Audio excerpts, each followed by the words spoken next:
teman-teman, hari ini Mak mau bikin Pak Tongko ya. Pak Tongko itu apem gula ya, apem gula putih. Tapi Mak mau bikin yang warna pink nih karena Mak suka ya. Nah ini di sini udah ada tepung beras, Mak campur dengan tepung tapioka. Tepung berasnya itu 110 gram, tepung tapiokanya itu cuman 30 gram ya.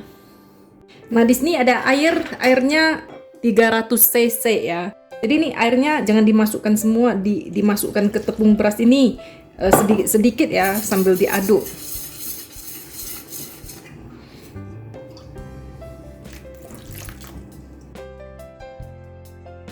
Nah ini sisa air, kita masukkan gulanya 90 gram, 100 gram, nggak apa-apa. Biar manis kayak temen-temen, pada manis-manis semua. Ya kita rebus saja nih sampai mendidih ya. Nah ini tak rebus sampai mendidih.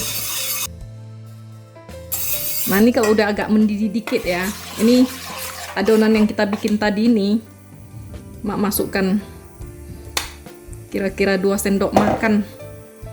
Bikin lemnya dikit dulu. Nah ini udah mendidih ya, panas-panas nih Mak mau tuangkan aja nih lemnya ke dalam adonan aja, langsung aja diaduk.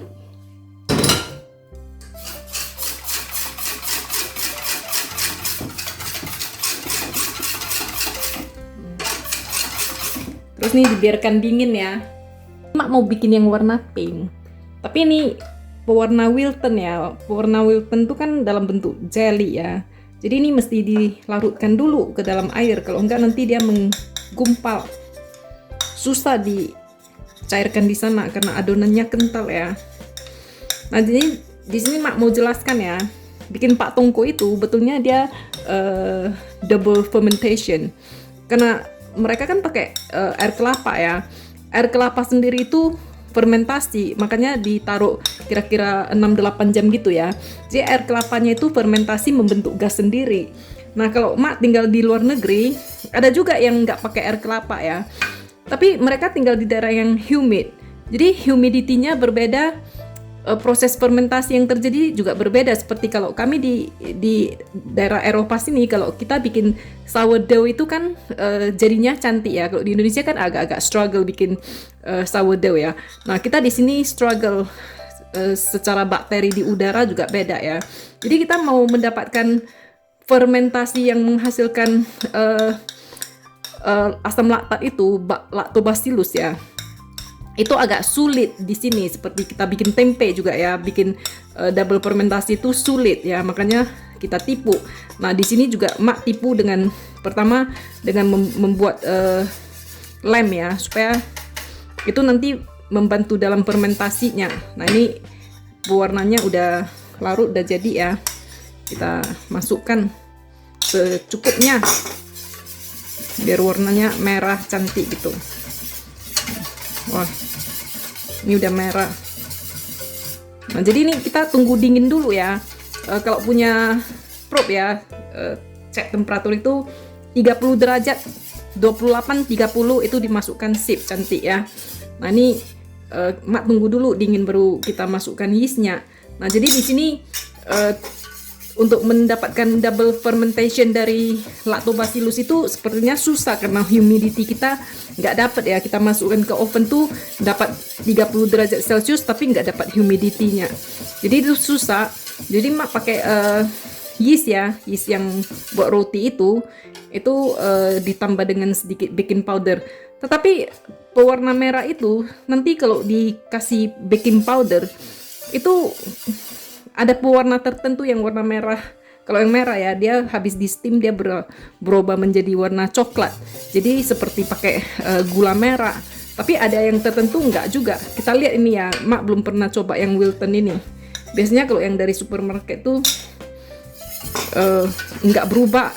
Justru yang merek-merek mahal itu suka berubah ya. Nah, kita tunggu aja nih. Ini adonannya udah dingin. Mak mau masukkan yeastnya ya. Ini yeast roti seperti Fermipan atau Big One. atau Stuff instan kayak gitu-gitu ya mereknya di Indonesia ya. Kalau kita di sini merek apa aja. Jadi ini dimasukkan kira-kira 1 sendok teh kayak gini. Dimasukkan aja, aduk rata.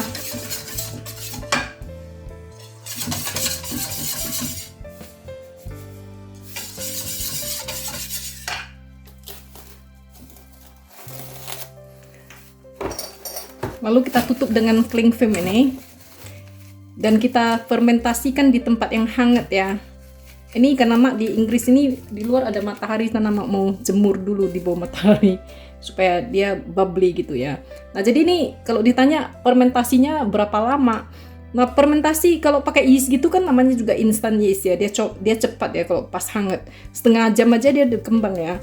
Nah kalau setengah jam kembang mau dikukus ya hasilnya kembang sih, cuman aroma wine-nya itu, aroma tapenya itu gak dapet.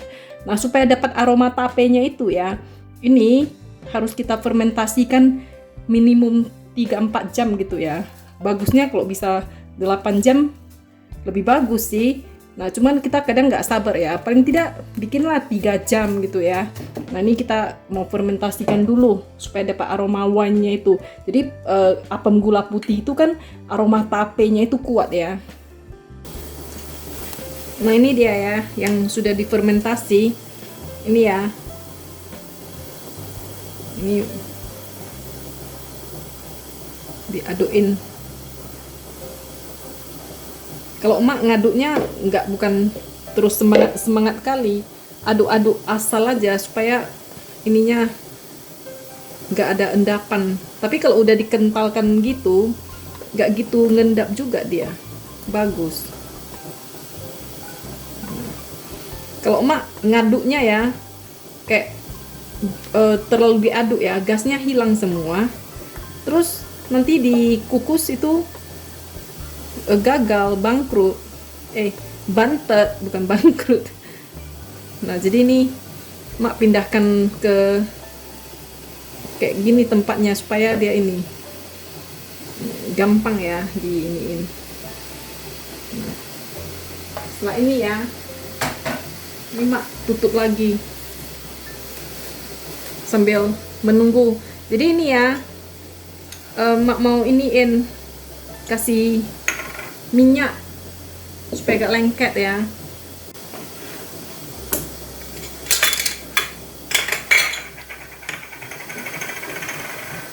Jadi ini semuanya cupnya ini diminyaki.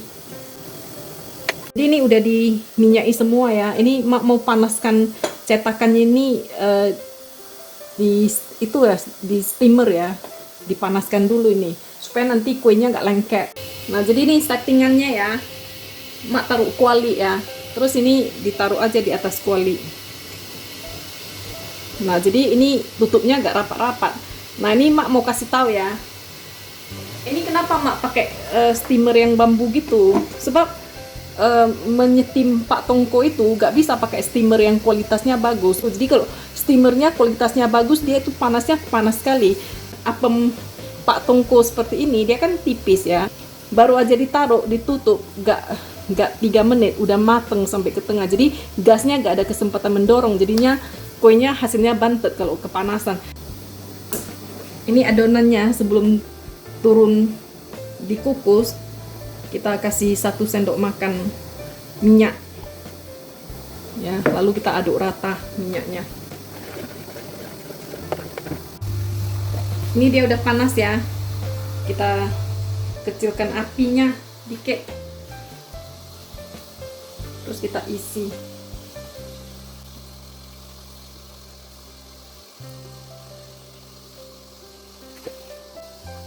Nah ini langsung kita tutup aja.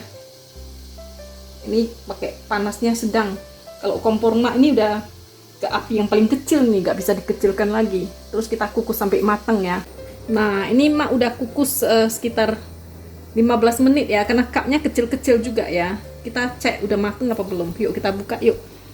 Bismillah. 1, 2, 3. Weh, kelihatan bagus ya. Nah jadi kalau misalnya kita bikinnya pakai cup seperti ini ya, Nah ini tusukannya telurnya kalau udah bersih gitu ya. Ini udah mateng nih, udah boleh kita angkat ya. Biasanya kalau kita bikinnya pakai cup kecil-kecil, dia pastinya ada kayak crack gitu ya. Karena cupnya kecil dan mak isinya penuh ya. Nah kalau kita bikinnya pakai yang besar itu, dia atasnya bergerigi. Tapi mak like can be asked to make the big one. Nggak suka bikin yang besar, karena kalau bikin yang besar itu nanti potongnya itu susah, lengket-lengket ya. Jadi mak bikin yang kecil-kecil gitu, nanti dikeluarkan satu orang sebiji, buat sembayang juga satu-satu gitu, enak ya. Nah ini udah kita keluarkan ya. Terus kita panas-panas gitu, kita minyaki ya. Mesti diminyaki pas lagi panas-panas gitu, supaya permukaannya jangan kering. Nah jadi ini kita tunggu sampai dingin dulu ya, baru kita lepas dari cetakannya. Kebanyakan. Gak apa-apa lah.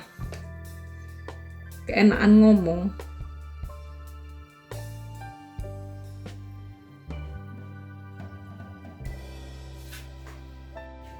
Ini dia ya, hasilnya udah mateng nih. Ini belum betul dingin nih.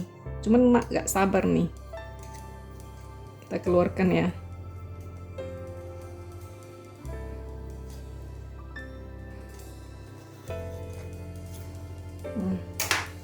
Nih apemnya ya, seperti ini. Ini enaknya kalau kita keluarkan, potongnya pas lagi udah dingin, tapi ini masih panas, gak sabar mak mau kasih lihat dalamnya ya. Nah ini dia ya, sebelah dalamnya dipotong, sarangnya seperti ini. Oke. Ini kelihatan kan dalamnya.